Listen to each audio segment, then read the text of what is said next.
Magandang hapon po, mahal kong mga kaibigan. Ito po ang kalagayan ngayon dito sa seafront. Makulimlim pa rin. Subalit kalmang-kalma ang dagat. Tinan po nyo. Nakikita po nyo ang dagat ay napakalinaw. Yan. Okay? So mahal kong mga kaibigan, at least wala nang ulan. Uminit ng kaunti pero makulimlim naman. Tapos na po yung masaganang ulan. At ngayon ay makulimlim pero wala namang ulan. Kaya ito po ang itsura ngayon ng seafront.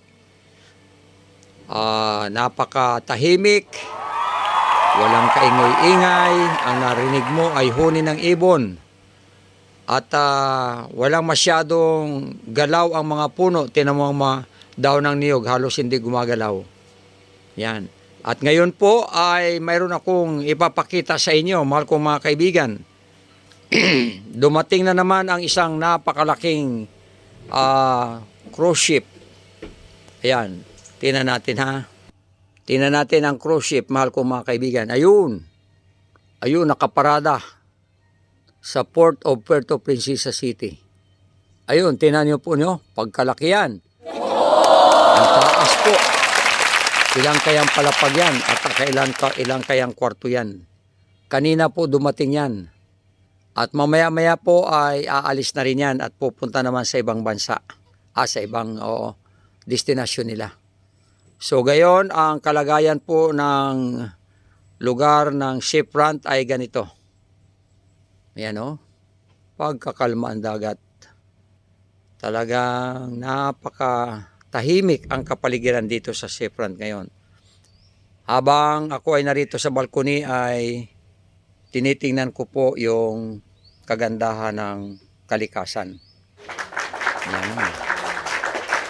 So, yun, may isang barko pong nakapundo doon, no? Anong barko kaya yan? Tingnan natin ha. Ayun, no? Barko. Hindi gumagalaw, nagpundo siguro siya. Parang milagrosa siya, tingnan mo, parang milagrosa. Okay? Yan po ang isang barko. Maliit siya. Okay? Hindi tulad noong cruise ship na napakalaki, mahal kong mga kaibigan. Talaga naman. Yan, may uwak, ayun, lumipad, ayun. Okay. So, mahal ko mga kaibigan, maraming salamat po sa patuloy niyong panunood sa aking mga video.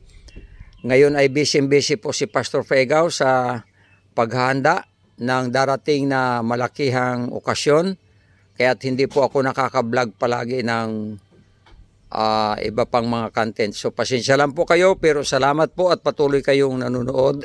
Maraming salamat po. God bless you po. Sumainyo ang kapayapaan at pagpapala ng Panginoon. Bye-bye.